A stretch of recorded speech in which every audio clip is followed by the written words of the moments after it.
Muito bem, o nosso próximo painel tem como título IPTV e OTT para provedores. Estão aqui para participar do painel o Cláudio Lessa, da ABOTS, Associação Brasileira do OTT. Uma salva de palmas para o Cláudio, por favor. Cláudio vai ser o mediador da conversa e nós teremos mais dois convidados.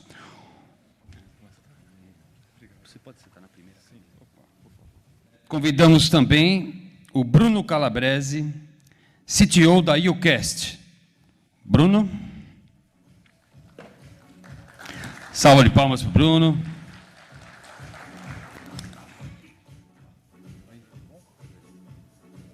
E também o Bruno Carvalho, gerente comercial da Network Broadcast.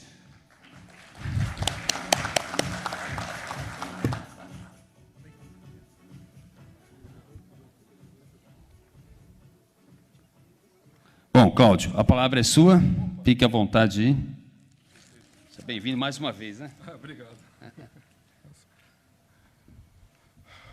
Boa tarde, senhores, tudo bom? Meu nome é Cláudio Lessa, eu sou o vice-presidente da Associação Brasileira de OTTs. Tá? Antes de tudo, agradecer ao evento aí mais uma vez pela oportunidade, pelo convite. Acho que é muito oportuno falar muito sobre a parte de IPTV, OTT. Acho que é um mercado que está crescendo, tem um grande potencial, principalmente o Brasil. Acho que Carlos Godoy já até ajudou a mostrar alguns números que mostram a potencialidade do Brasil em termos de, não só de provedor de internet, mas eles que ajudam e auxiliam toda a parte de streaming dentro do mercado. Então, eu vou falar um pouquinho sobre a ABOTS, tá? Eu vou ser bem breve, até para eu deixar abertura para os meus amigos aqui. O que é a ABOTS? Ela foi criada com o objetivo da parte de política setorial. Nós temos várias associações no mercado, sempre cuidando de uma parte, ou de um mercado, ou de um nicho específico. Como o OTT é uma coisa muito recente, tá? Assim, podemos dizer, ainda existe até a questão de conceitos sobre o OTT. O OTT ele tem como a característica principal por ser uma plataforma, normalmente ele é uma plataforma de serviço online rodando em cima de uma plataforma de telecomunicações. Então, sabendo que existem vários tipos de serviços que podem ser classificados como OTT, desde a internet das coisas, como uma parte de um aplicativo de VoIP, WhatsApp, Facebook, a plataforma de streaming de audiovisual, é uma gama muito grande, até pelo Instituto Internacional de Telecomunicações, ele até também define que vários tipos de serviços podem existir dentro do segmento OTT. Mas a ABOTS foi criada justamente no seguinte, da política setorial. Não levantamos bandeiras de solução, levantamos a parte de política setorial. Como o governo, como a estrutura dentro do Brasil está se moldando para essa nova realidade, para esse novo serviço que está sendo como valor adicionado. E a ABOTS foi com esse objetivo justamente de ajudar toda a cadeia produtiva de quem produz o conteúdo até quem entrega o conteúdo final para o seu usuário, a parte de consumo. Então, a ABOTS tem um objetivo principal de apoiar toda a parte das empresas que querem entrar no mercado de streaming, alavancar novas receitas, adicionar serviço valor agregado das suas empresas para os seus usuários. Então, são vários serviços, aplicações, distribuições. Cada camada dessa estrutura, desse ecossistema, ele faz parte do OTT e precisa, sim, ter uma atenção para garantir que tudo venha em conformidade. Aqui eu estou mostrando mais ou menos a diretoria atual da ABOTS. Tá? Ela foi criada em março de 2018. Tá? É um grupo de empresas focado no segmento de OTT e IPTV, desde a parte de conteúdo, desde a parte de distribuição, plataformas online e dispositivos de consumo final. E temos conversado com várias empresas que estão aderindo à associação, inclusive convido os provedores de internet também, porque isso ganhamos mais força até para ter representatividade dentro do governo brasileiro.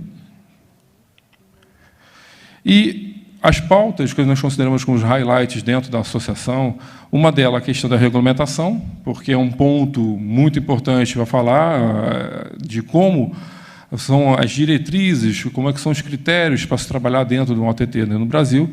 A gente visualiza que não pode ter excesso de regulamentação, mas também não pode deixar muito solto. Você tem que ter a regulamentação necessária para que possa fluir de forma salutar dentro do mercado.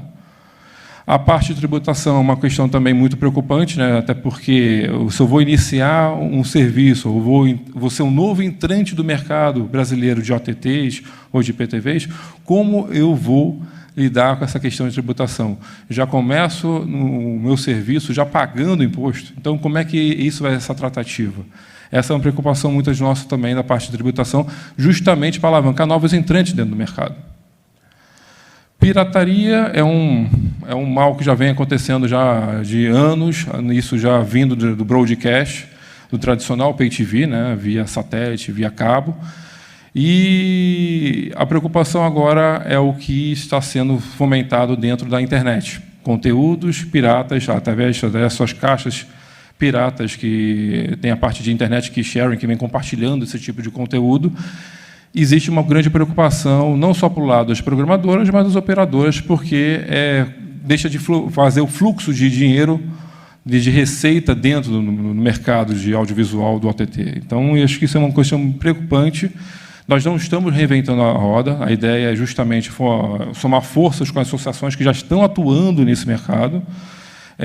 Existe uma preocupação no lado do ISP, porque quem tem um cliente que atua com conteúdo ou uma caixinha pirata, por mais que o provedor queira até cortar o sinal daquele tráfego para tentar ofertar o conteúdo legal, o risco de ele perder o assinante para um concorrente é grande. Então, é complicado esse assunto, mas isso tem que ser uma força-tarefa em conjunto, não só com os órgãos, com o NIC-BR, entre outros, para que podemos assim, reduzir drasticamente essa questão de pirataria. Ainda tem a questão dos pontos de servidores fora do Brasil. Então, existe ainda um trabalho muito grande. A Abbott vem atuando junto com algumas associações justamente para tentar a gente formatar isso de uma forma bem mais assertiva. Neutralidade de rede é um ponto que também acho que ninguém estava comentando sobre isso, mas neutralidade de rede é um ponto que vai ter que ser discutido a afinco, porque hoje podemos ter 10, 100, 500 operadores de OTT, mas quando chegarmos a 2.000, sei lá, 5.000, existe uma preocupação em garantir que o serviço, tá, e a garantir o livre escolha do usuário em que serviço ele quer tomar, sem que ele tenha sofrer alguma degradação no seu serviço. Então, esse é um ponto também importante que a gente está atuando. Tá? E a parte da desburocratização e auditoria do Fundo Setorial de Audiovisual. Eu não sei se alguns tiveram como acompanhar, mas existe uma grande preocupação nessa questão de Codencine, porque no momento que você paga tributo, isso é revertido para o Fundo Setorial do Audiovisual. E como esse Fundo Setorial está sendo tratado? Como ele está sendo auditado?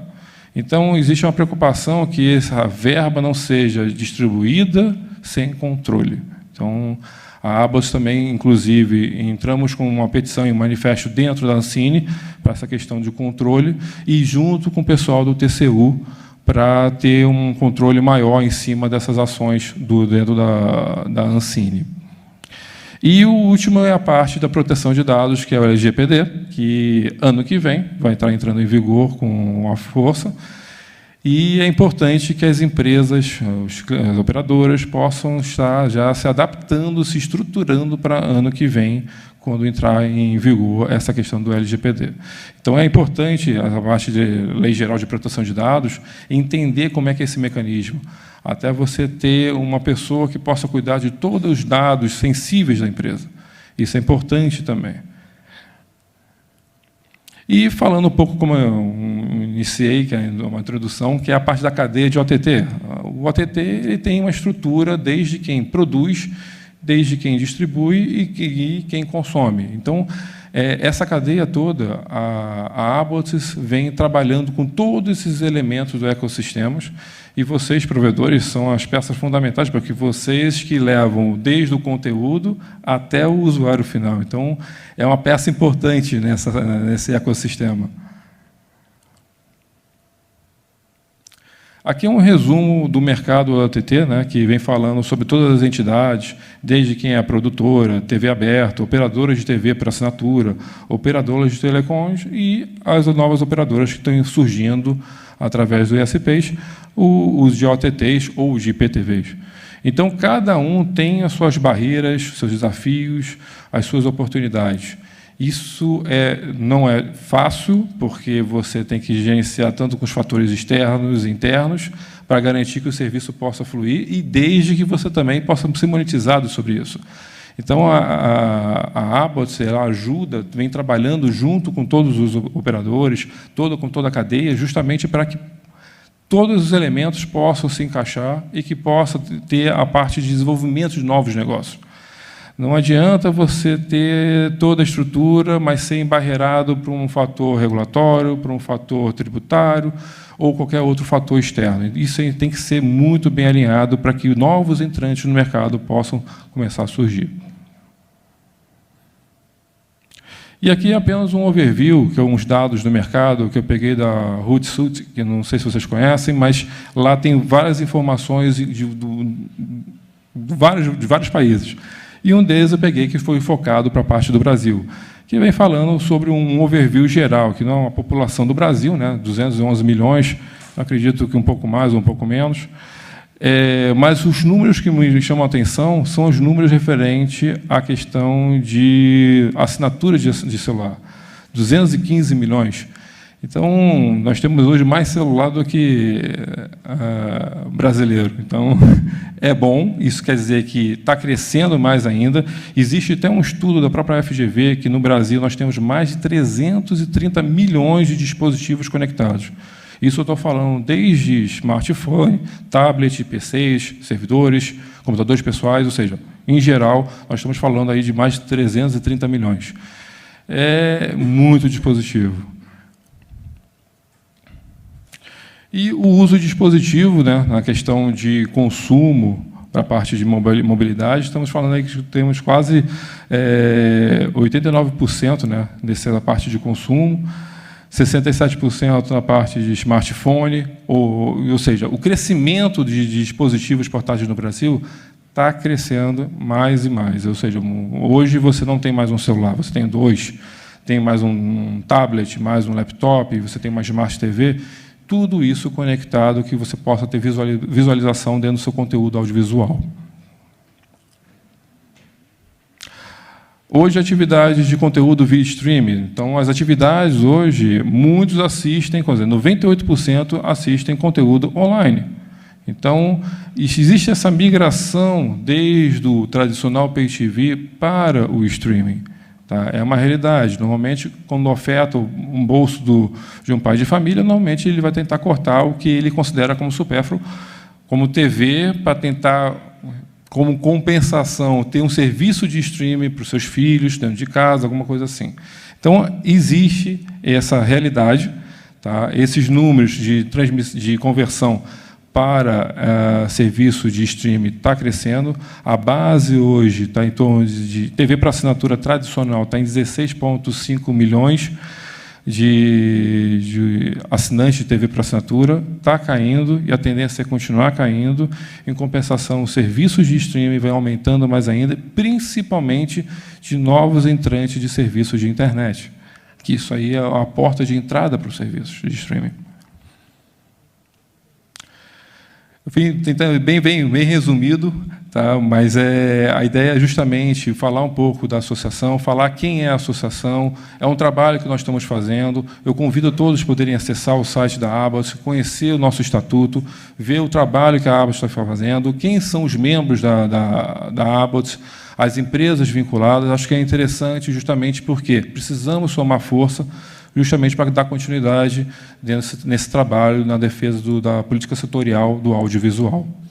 Eu vou agora, agradeço aí pela oportunidade e vou abrir a oportunidade para os meus amigos aqui fazerem a apresentação deles. Obrigado.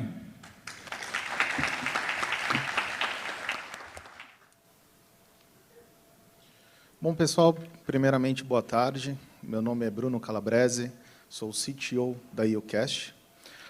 Primeiramente, um pouquinho o que é a IOCash. A IOCash é uma integradora de soluções, ou seja, é uma empresa especializada em trazer para vocês, operadores, as soluções mais adequadas para o seu consumidor, para o seu cliente final, que é o usuário final. Tá ok? A gente está ouvindo muito o que é OTT, o que é VOD, o que é TV, mas, na realidade, o que realmente significa OTT? O que é um OTT? OTT nada mais é do que você poder assistir conteúdos de vídeo, seja TV linear, conteúdo de filmes, programação, em qualquer lugar. Não mais só naquela TVzinha na sua sala, mas você conseguir assistir isso num tablet, num notebook, num smartphone. Tá?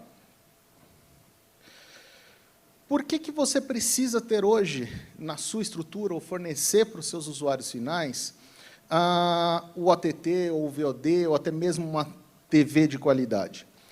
Porque hoje na internet, o usuário final ele tem muita coisa, ele pode fazer muita coisa hoje na internet. Em 1 minuto de internet hoje, a gente tem mais de 1 milhão de acessos no Facebook, 41 milhões de mensagens enviadas, 1,4 milhões de deslizadas no Tinder. Esse é um pouquinho mais difícil de competir, mas a gente chega lá. Com isso, você precisa entregar mais formas de você disponibilizar esse vídeo para o usuário final. E, a partir daí, você tem algumas ferramentas, algumas tecnologias que você pode trabalhar isso. Dentro dela, você tem a programação ao vivo, que é aquela que você abre o seu celular e assiste o futebol no horário que o futebol está passando. Você tem o time shift. O que é o time shift? É a possibilidade de eu pausar e voltar a uma programação ao vivo. Ou seja, eu fui no banheiro, voltei e aconteceu o gol. Eu pauso a programação, volto ela e assisto novamente o lance. Foi impedimento, não foi? Foi falta, perdi aquela cena da novela? Você consegue voltar essa programação, seja 2 horas, 4 horas, dentro da programação corrente, e assistir ela novamente. O que é o catch-up? O catch-up é praticamente a mesma coisa, só que ele te dá a possibilidade de você assistir conteúdos que já foram passados. Então, você pode voltar a assistir a Ana Maria de ontem de manhã, você pode assistir o Globo Esporte de hoje de manhã. Então, você tem a possibilidade de assistir, seja a série que você gosta, seja o filme, seja a programação, mesmo depois que ela já foi reproduzida. Ou seja, você pode voltar 1 dia, 2 dias, 3 dias e assistir aquele conteúdo. Lógico que isso depende de programadoras, contratos, mas a tecnologia permite isso. O que é o NPVR? O NPVR é aquela antiga gravação do usuário, em que vai passar a novela à noite, eu não vou poder assistir ela, então eu pressiono lá e ponho para ela gravar dentro do meu usuário. Hoje, o que a gente consegue fazer isso? Antigamente, você tinha que ter um pendrive, um HD, colocar do lado do seu set-top box e gravar isso para você. Hoje, a gente grava isso dentro do Redend. E a gente consegue controlar essa disponibilidade. Ou seja, eu posso garantir que o usuário não está com esse conteúdo mais do que 24 horas, 48 ou 72 do que é disponibilizado. Então, você tem a gestão desse conteúdo do usuário. O que é o VOD, propriamente dito? VOD nada mais é do que títulos específicos para o catálogo que não foi disponibilizado no live. Ou seja, filmes, séries, mas não que ela foi o catch-up, ou seja, que ela passou hoje de manhã. Não, ela já foi montadinha a temporada, o pacote e colocado disponibilizado para os usuários, como uma Netflix, uma Amazon Prime e outras que temos no mercado. Uma ferramenta que está chegando muito forte, a maioria das empresas já possuem ela, mas o pessoal está procurando bastante, é o Recommendation. O que é o Recommendation? Com base no que você assiste, no que você consome, a plataforma ela tem uma inteligência suficiente para te recomendar os mesmos aspectos. Só que, assim, você tem diferentes modos de recommendation.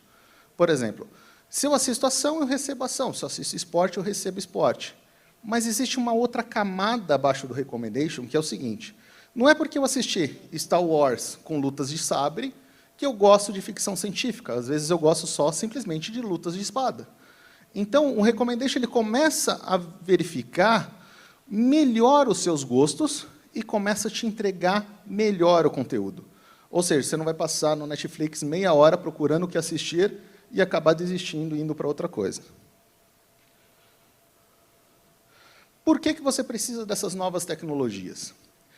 Segundo uma pesquisa da Nielsen de 2016, isso até já faz um tempinho, conforme a população vai envelhecendo, a população mais nova, aquela geração do 15 aos 20 anos, que estão começando a ter a sua própria independência, o primeiro trabalho, começando a pagar as suas contas, ela tem 40% mais de suscetibilidade de trocar de plataforma.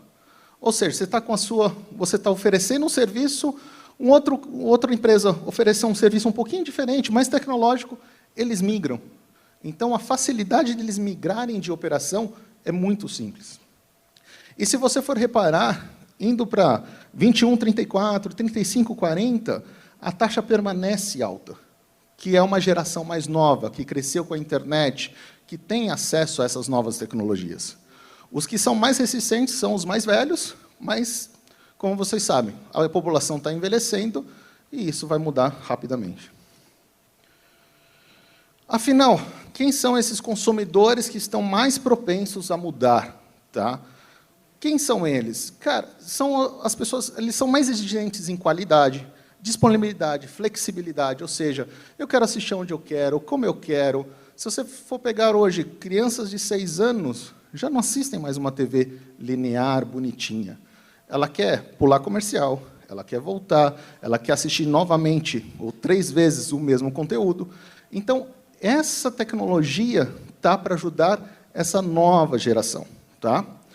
Eles são menos tradicionais, então, assim, eles não ligam se eles estão há 6 meses, 2 anos ou 7 meses com vocês assinando. Eles migram assim que eles sabem de uma nova tecnologia, de uma concorrência. Tá? Eles são muito receptivos a conteúdos diferentes e inovadores. Então, isso é a maior busca de quem faz o conteúdo, criar coisas diferentes para essa galera, vamos dizer assim. E eles são muito influenciados pelos youtubers, pelas tribos deles. Então, hoje, você tem muitos influenciadores, seja na internet, no Instagram, em outras mídias sociais, em que influenciam eles a troca de conteúdo, canais que assistem, tipo de consumo que eles fazem. Então, a gente tem que ficar antenado nessa parte. Ok, coloquei tudo isso na minha rede, vou começar com a TT, mas, ok, o que isso impacta na minha rede?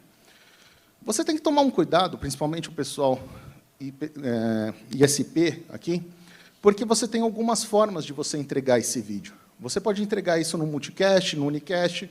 O que seria isso? O que é multicast, unicast, meu Deus? Nada mais é do que a forma que você vai entregar esse conteúdo para o usuário final. O multicast é um fluxo único em que vai para todos os usuários, ou seja, você tem um consumo de banda para todos, e todos que conectarem nesse vídeo do ao vivo vão consumir a mesma banda dos demais. Ou seja, você não tem uma sobrecarga na sua rede. O unicast, ele te permite a fazer um ponto a ponto. Tá? Então, o que acontece? Cada conexão é um novo tráfego gerado. Então, com isso, você tem que tomar um cuidado, que dependendo de como você tem a quantidade de clientes, você tem que escolher qual tipo de tecnologia que você vai entregar o live para o seu usuário final. Por que a gente utiliza, por mais que seja pesado e mais complicado trabalhar, e a gente utiliza o unicast? Porque ele tem uma facilidade e uma melhoria na entrega desse vídeo. Por que ele faz isso? Ao mesmo tempo, ele não está mandando uma qualidade única de vídeo, ele está mandando 4 perfis, 5 perfis, 3 perfis. E conforme a conexão do usuário final, ele conecta no perfil mais adequado daquela velocidade. Então, antigamente, quando você tinha uma TV parabólica, você tinha 2 perfis, 3 perfis. E conforme a conexão do usuário final, ele conecta no perfil mais adequado daquela velocidade. Então, antigamente, quando você tinha uma TV parabólica, você tinha 2 perfis, 3 perfis. E conforme a conexão do usuário final, ele conecta no perfil mais adequado daquela velocidade. Então, antigamente, quando você tinha uma TV parabólica, Se o sinal caísse, você ia começar a enxergar todo chiado na sua tela. O digital é 0 ou 1. Tipo, ou funciona ou não funciona. Então, o que acontece? Qual é a vantagem do unicast? Conforme você vai tendo depreciação ou latência na sua rede, a qualidade do usuário final vai diminuindo, mas a fluidez do vídeo continua. Então, dá aquela sensação de estar funcionando, está tudo bem, não tem nenhum problema. Um grande exemplo disso é a Netflix. Se você está numa conexão 3G do celular muito baixa, você vai ver que a qualidade ela perde um pouquinho. Quando você começa numa qualidade maior, está no Wi-Fi, o vídeo fica perfeito. Ok, vamos trabalhar com unicast. O que eu posso fazer para essa rede não ter tanta influência dessa... Vamos lá, 10 mil conexões ao mesmo tempo, sobrecarregando a minha rede ou me atrapalhando nesse processo? É aí que entram as chamadas CDNs. O que são as CDNs? Elas são uma espécie de cache, que vocês estão acostumados. Tá? O que ela entende por isso? Ela entende o que é mais requisitado de vídeo e ela faz um armazenamento mais próximo do usuário final. Ou seja, ela consegue, a partir dela, entregar para o usuário final. Então, na rede interna, você tem um fluxo único. E dela para frente, você entrega para o usuário final. Então, isso acaba economizando a sua rede, vamos dizer assim. Tá ok? Mas aí, tá. Ok, entendi toda a parte técnica, entendi que eu vou precisar de CDN, eu vou precisar dessa parte, eu vou trabalhar com unicast ou multicast, mas eu não tenho TV, e aí? Como é que eu começo tudo isso?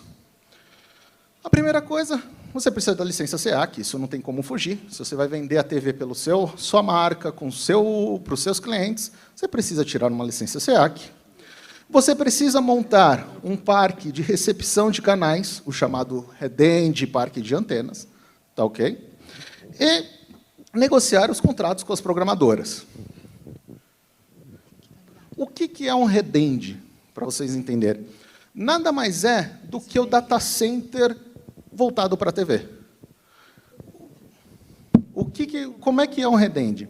Você é dividido ele em algumas partes. Você tem a recepção, você tem criptografia, multiplexação, armazenagem, transcodificação e transmissão. O que é isso? Você vai ter a parte das antenas, que é a recepção dos canais. Você tem os equipamentos para receber isso, que estão criptografados das programadoras, e disponibilizar isso para você. Você vai encriptografar com a sua versão e entregar para o usuário final. Ou seja, você tem que montar essa estrutura, esse ambiente, para você prover esse tipo de sinal. Mas, vamos lá, Bruno, o problema é o seguinte, eu comprar um Redend hoje é um investimento tão alto que, para mim, não vale a pena, nem para mim, nem para a minha empresa.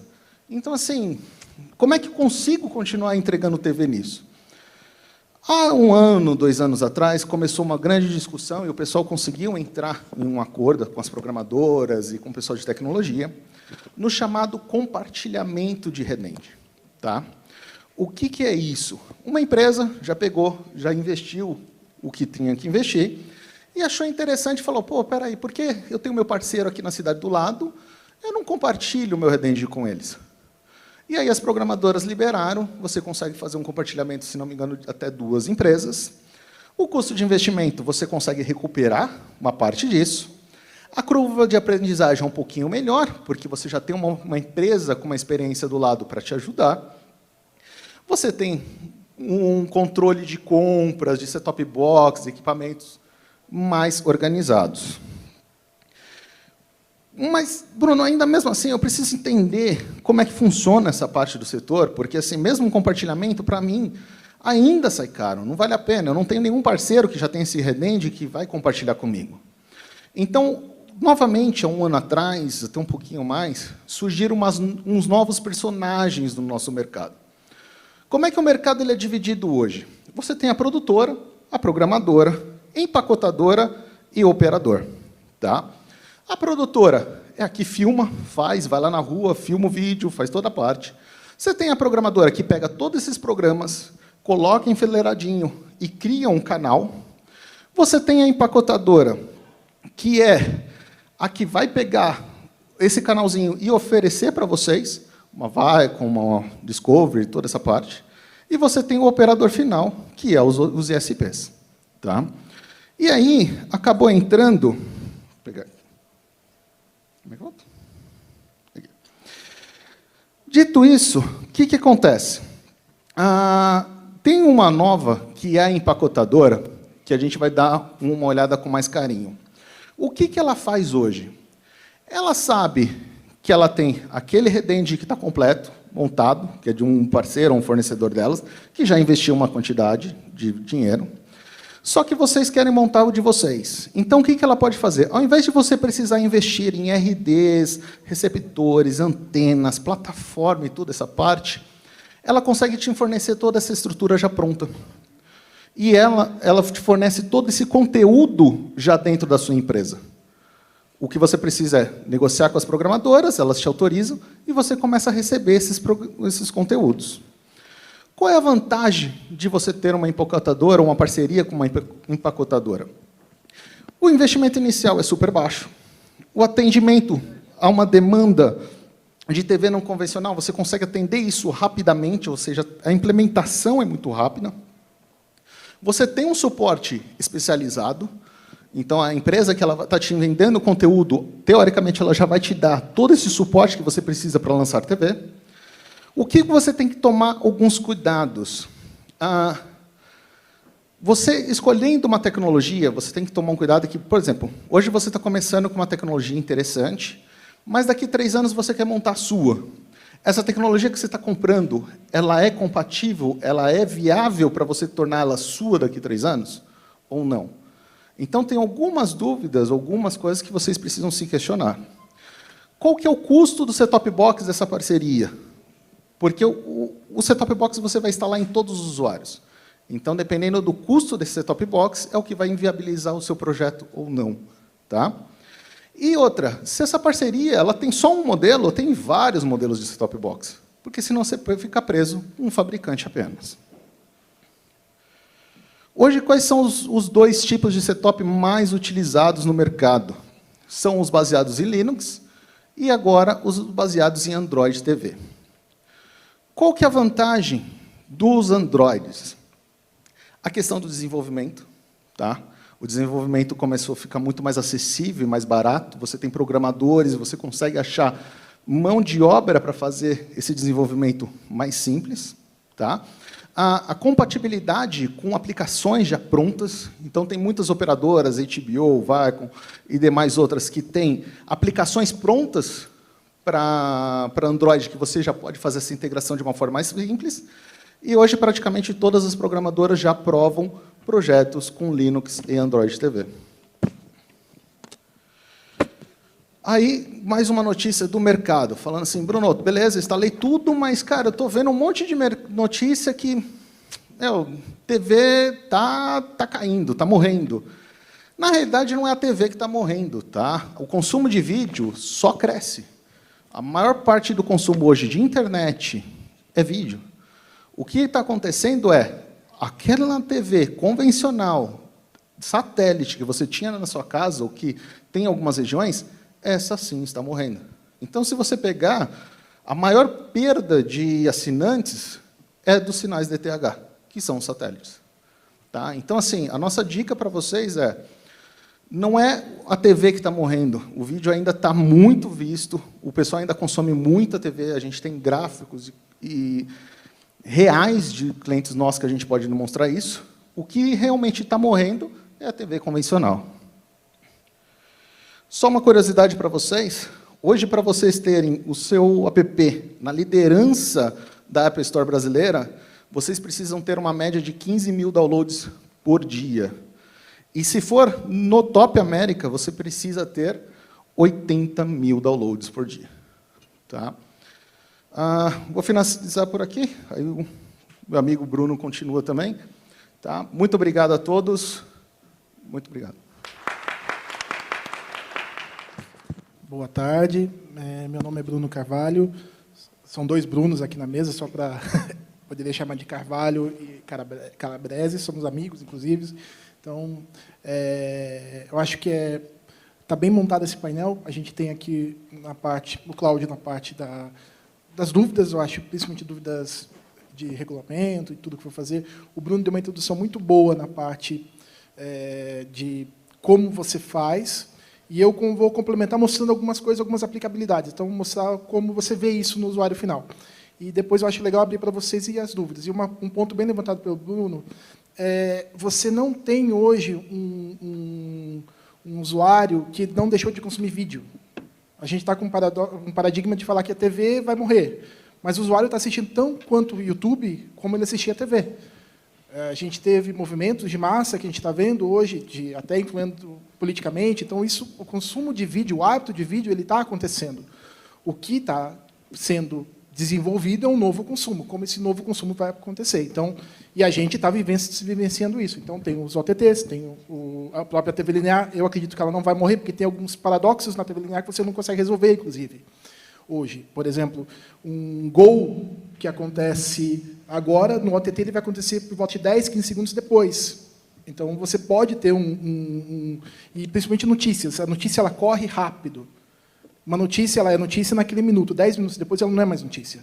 Então, você tem que tomar muito cuidado como você olha isso e como você vivencia isso. E o principal de tudo, a gente está aqui para ajudar. Eu acho que ninguém aqui está querendo dificultar e barrar esse produto. Então, vamos aqui dizer por que ela está mudando, né? A questão da mudança é a evolução. Como que isso acontece e de que forma que a gente vivencia isso? Aqui tem um pouco desse conceito. Você tinha a TV linear, onde você tinha basicamente a grade, ela travada no que você precisa. Então, você vai ter 50 canais, 100 canais, 150 canais, e muitas vezes esses canais você nem tem dinamismo para mudar. Isso é um conceito que ainda existe, mas mesmo em outros fóruns, as próprias programadoras já estão vendo que isso talvez não é um modelo que vai imperar. De novo, você tem aí questões que estão em discussão, mas o consumo de vídeo, o hábito de vídeo continua acontecendo. Então, hoje, você tem o Video on Demand que está fazendo essa função de aproximação. Então, você tem plataformas que estão despontando, Netflix, entre outras, o próprio Globoplay, que veio um pouco depois, mas com bastante conteúdo. O principal do vídeo em si, do consumo, do hábito, é o conteúdo. O conteúdo nunca vai deixar de ser a peça fundamental. Então, quem tem um conteúdo bom, uma produção boa, com certeza vai ter o hábito e a aceitação. E, no final, você tem um conceito final, que são os apps. Isso baseado justamente no que o Bruno comentou, dos Androids, na forma como você vai entregar esse conteúdo ao cliente final. Então, o que a plataforma ela precisa ter, passando do princípio que ela está sobre esses crivos de mudança? Ela tem que ser interativa. O que é interativo? Ela tem que... Eu venho do universo, eu trabalhei muito tempo na concepção do ISDBT. Muitas pessoas... O ISDBT é o formato de TV aberto. E mesmo no ISDBT tinha um paradoxo para fazer uma questão de interatividade que algumas pessoas devem já ouvir falar, o Ginga, que é a interatividade para o universo de SDBT. O conceito era bom, mas a aplicabilidade era terrível. Então, você não tinha uma forma, um meio que aquilo conseguia se interagir com os usuários finais. Ele não decolou. Só que, por volta de 2009, 2010, vieram as primeiras TVs Smart. Essas TVs conseguiram pegar o hábito, a interatividade, que não foi associada com esse conceito, e conseguiram desenvolver. Tanto é que hoje você tem Netflix, quase todas as TVs, eu acho que todas têm um controle com o botão do Netflix, sendo outras questões para você facilitar esse uso vamos dizer, da experiência do usuário. O aberto, o que é o aberto? É uma plataforma onde você consegue mexer. O Bruno bem levantou que você tem que ter cuidado com um legado. Se você fizer hoje um produto que ele vai morrer daqui a 3 anos, não faz. Você precisa ter longevidade. Então, como você tem longevidade? Você precisa ter algo que vai te prever, que vai te dar uso futuro, onde você pode ficar 3, 4, 5 anos e ainda trabalhando em cima dele se for necessário. E sob medida. Sob medida é o quê? Se eu preciso hoje de um produto que tenha X aplicativos, X canais, esse produto tem que ser o adequado para você. Cabe a nós, principalmente aqui, fazer essa adequação por tipo de projeto que a gente encontra com vocês. O Bruno bem levantou, um projeto de TV ele pode custar 100 mil, ele pode custar 1 milhão, 2 milhões. Isso não é fácil de medir. Como se faz um projeto de TV é caso a caso. E como é um produto adequado? Esse é um exemplo, vai ter outras células para dizer, mas o produto adequado é aquele produto que traz para o cliente benefício. Algo flexível, algo que seja amigável, algo que ele pode visualizar coisas que ele não tem em outras plataformas, algo convergente, digamos assim, e que ele tenha uma experiência melhor. A experiência do usuário tem que ser a melhor possível. Uma coisa interessante de quem não está em vídeo, internet, se ela falhar, o seu saque não vai receber ligação. A TV, se ela falhar, o seu saque vai bombar. Então, você vai ter... E muitos hoje, a gente escuta no mercado que o pessoal, às vezes, tem a pirata na rua e ligam para o seu saque dizendo a minha TV não funciona. O cara fala, não, mas você não tem essa TV não é minha. Mas ela não funciona, sua internet é ruim. A gente sabe o motivo, a gente conhece tão bem o motivo, por que não funciona, mas isso, ou seja, o usuário em si ele está consumindo. A pirataria tem sucesso porque o usuário está consumindo vídeo. Tem as questões dos custos, a gente não precisa barrar algumas, mas a gente tem o hábito de vídeo. O hábito de vídeo está acontecendo.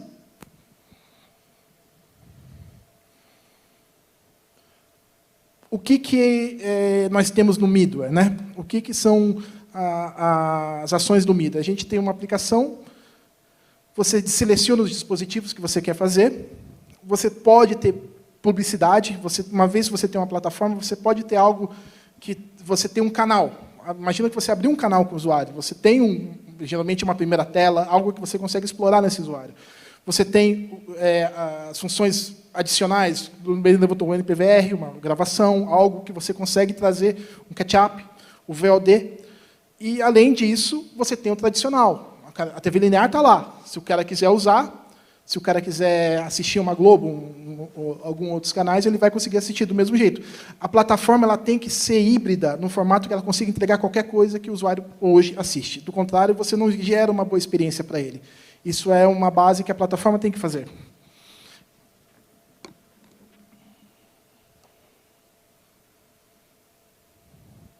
E, mais do que nunca, hoje você não consegue endurecer e dizer ele vai assistir só TV.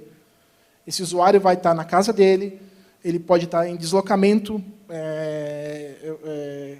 Quem tem experiência fora consegue observar, às vezes, que o Brasil ainda está um pouco defasado, mas se você pega o Oriente, às vezes você vai no metrô, está todo mundo na tela do celular olhando aquilo. E é um vídeo, às vezes. É um vídeo, é uma série.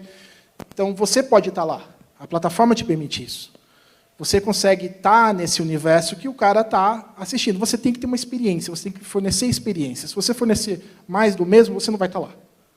Ele vai, talvez, por uma outra plataforma. Alguém vai estar fazendo o que você não está fazendo. Essa que é a premissa.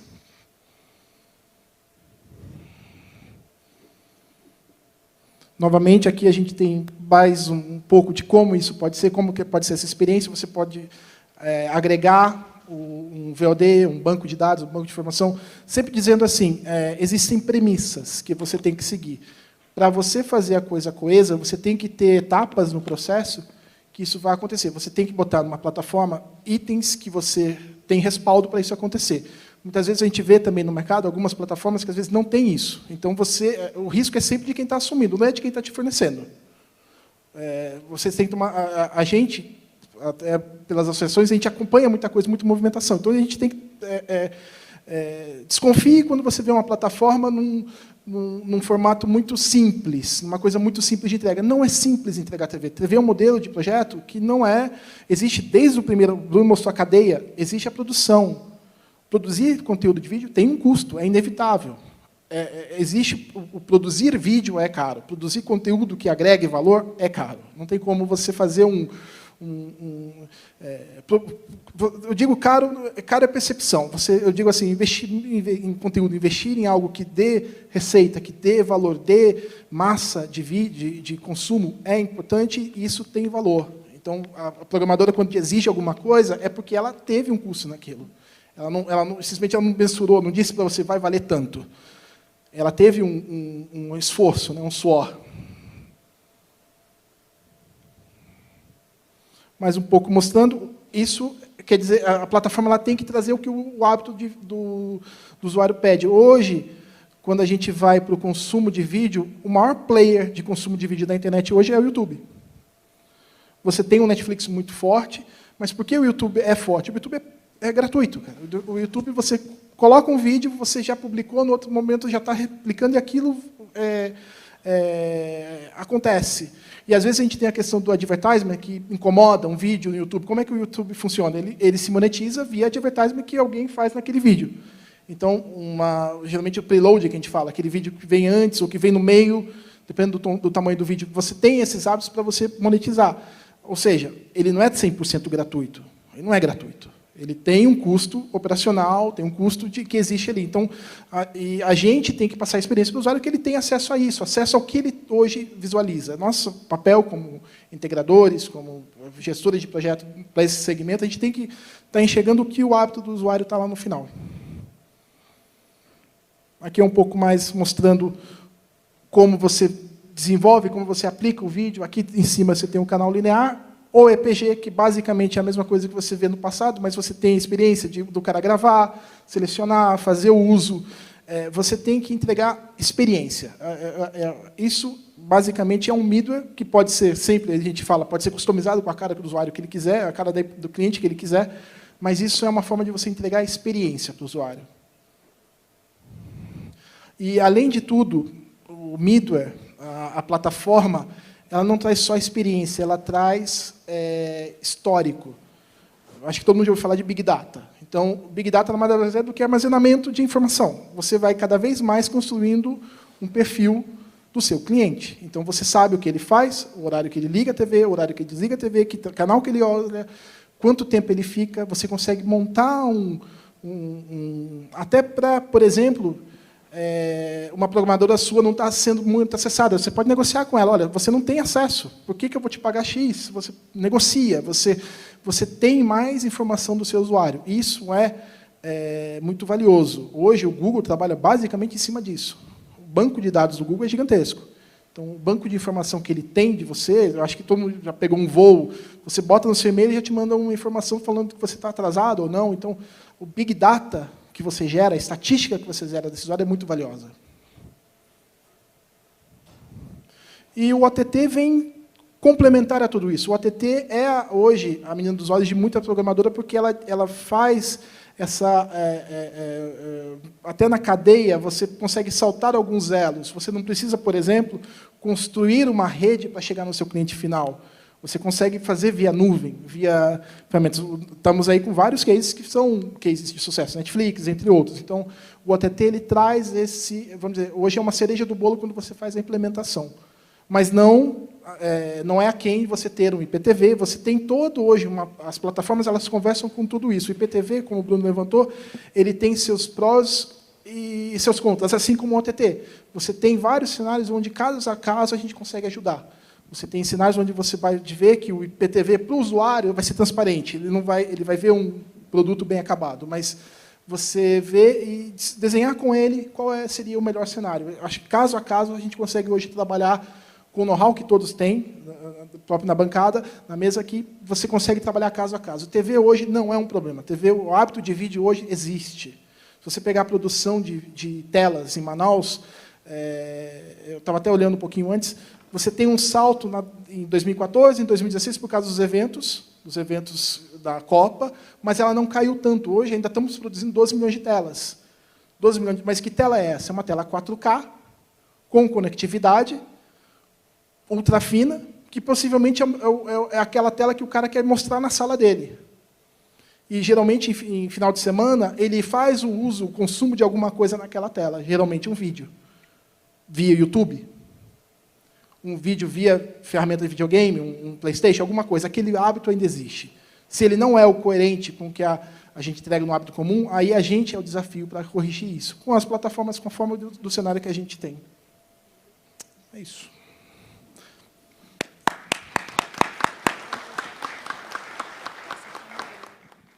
Senhores, alguma dúvida, alguma pergunta referente a qualquer coisa sobre a parte de IPTV ou OTT? Acho que os senhores aqui podem ajudar a dirimir várias dúvidas. Boa tarde. Primeiramente, parabéns pela palestra e pelo quadro. O Ellison, Connect Core Telecom. Hoje o mercado ele se fala muito sobre o OTT. Muitas operadoras, no caso, fala-se muito em virar programação, ter conteúdo OTTs. Mas, assim, no ponto de vista de vocês que estão apresentando esse quadro, hoje as próprias programadoras de conteúdo já estão fazendo isso. Ou seja, a gente pode ver um recente caso da Claro com a Fox, se eu não me engano, referente ao envio do conteúdo OTT deles, do conteúdo que eles vão passar, seja no Fox Sport ou os conteúdos de vídeos também.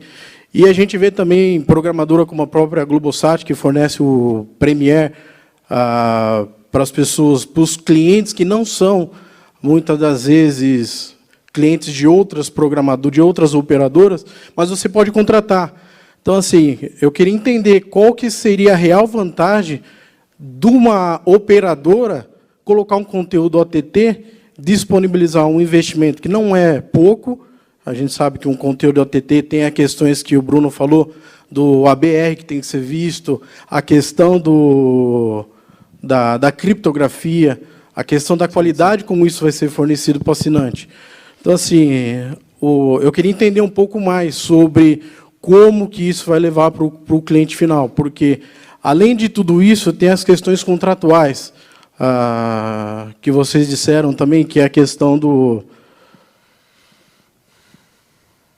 live stream, time shift, o catch-up TV, o NPVR. Isso tudo envolve a questão de contrato que você fecha com as programadoras.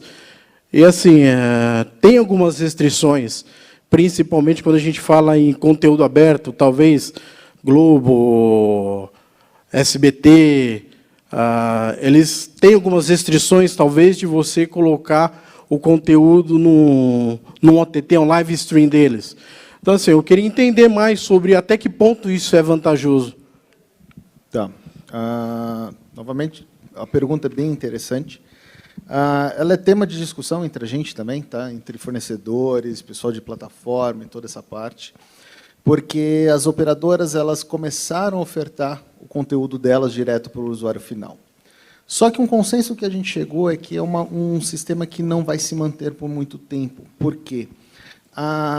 Hoje, se você for pensar, quanto você gasta em aplicações, por exemplo, hoje você gasta R$ 23,00 no Spotify, você gasta R$ 32,00, subiu agora o Netflix, você vai gastar sei lá, no Globoplay você vai gastar mais R$ 19,90. Se você for começar a pegar que eu quero Sport TV, eu quero Fox, eu quero a Discovery, eu quero o conteúdo infantil da Viacom, eu quero o Netflix e eu quero Game of Thrones, praticamente sai mais caro do que uma assinatura de TV, que você tem tudo isso incluso, mais a sua TV da sua casa. Então, assim, para aqueles usuários que não assistem nada, querem um mobile e querem uma coisa mais simples, sim, é uma problemática que o pessoal está enfrentando, mas qual que é a diferença disso? Eles estão começando a discussões em pacotes menores, em pacotes mais atrativos para esse tipo de usuário. Ainda não são todas as programadoras que liberaram isso, mas já estão em caminho de ter pacotes menores específicos para conteúdos mobiles. Outra colocação sua, a questão do NPVR, catch-up, time shift. A maioria das programadoras elas já liberam esse tipo de função, tá? Umas catch-up, outras time shift, outras mobile. A maioria delas já liberam. O que complica um pouquinho mais, isso a gente tem que entender o lado das programadoras, que conteúdos que foram filmados alguns anos atrás, 5, 6 anos atrás, eles não previam que isso iria parar na internet. Então, contratualmente, com o conteúdo, eles não têm autorização de utilizar isso. Então, por isso que eles não é que eles não querem liberar para vocês porque eles não gostam. Eles não querem porque eles não têm o direito. Tá? E aí, o que aconteceu? De um período para cá, com essa visão deles, praticamente todo o conteúdo que eles estão gerando agora e estão comprando já vem com essa autorização.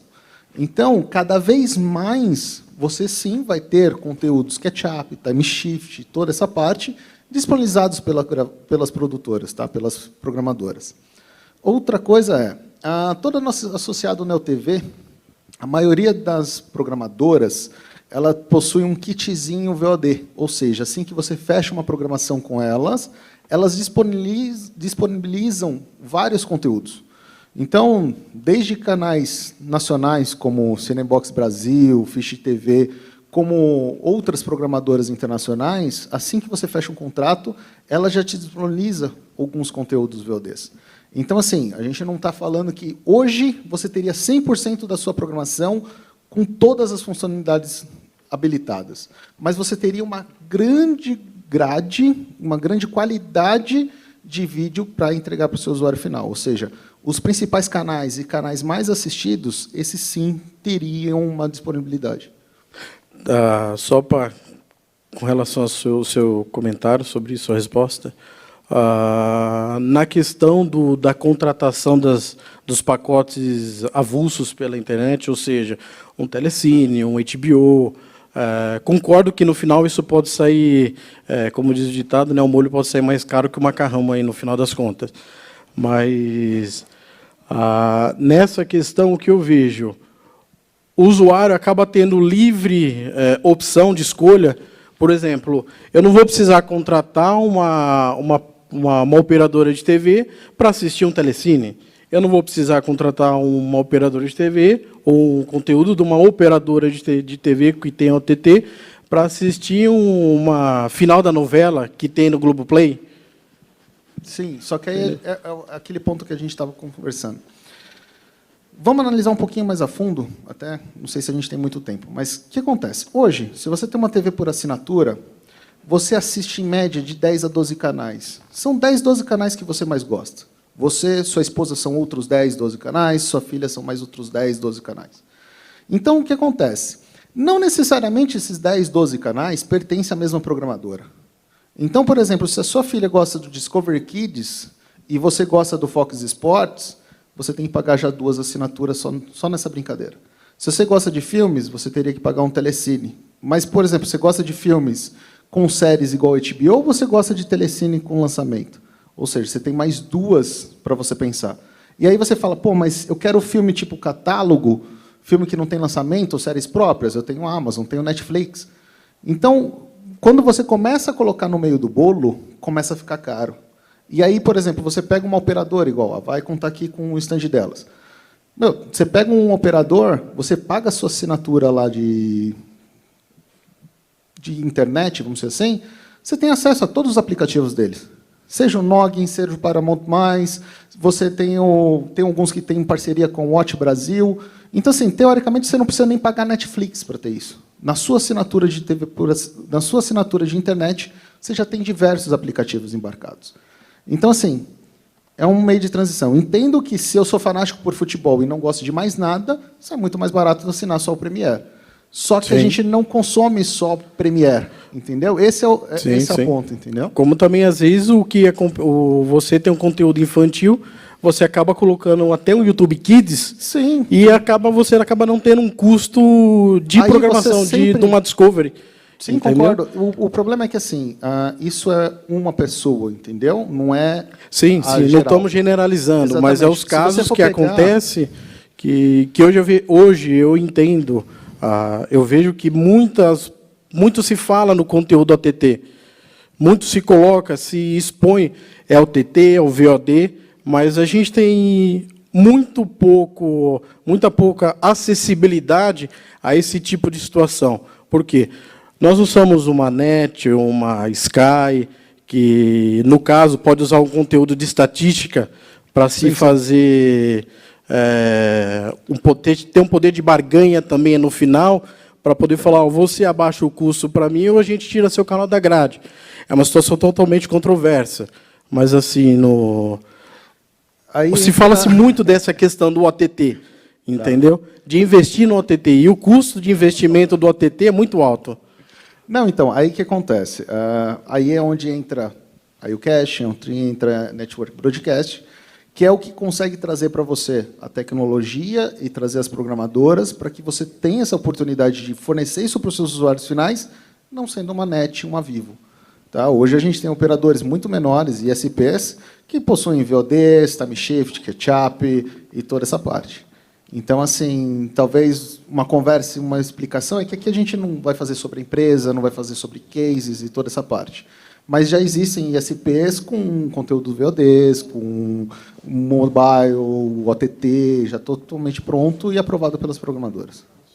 Tá? Beleza, obrigado. Só complementando, você comentou, eu tive alguns eventos também, e a própria Globosat hoje está vendo isso já mudando. Quando você vê o grande player vendo isso de outra forma, a tendência é ele flexibilizar. Então, a Globosat hoje está ciente que uma grade como ela é, talvez ela se inviabilize. E o Bruno comentou também, a gente, nesse caso, um produto desse, IPTV e OTT, ele não vem de uma vez. Às vezes você pode escalonar. Você pode colocar alguma coisa, um projeto desse é como se fosse um Lego. Você monta as etapas desse projeto até que ele seja entregue. Você pode entregar, no primeiro momento, já a experiência do middleware. Você consegue entregar isso. Se você for colocar um canal fechado, vão te exigir um DRM.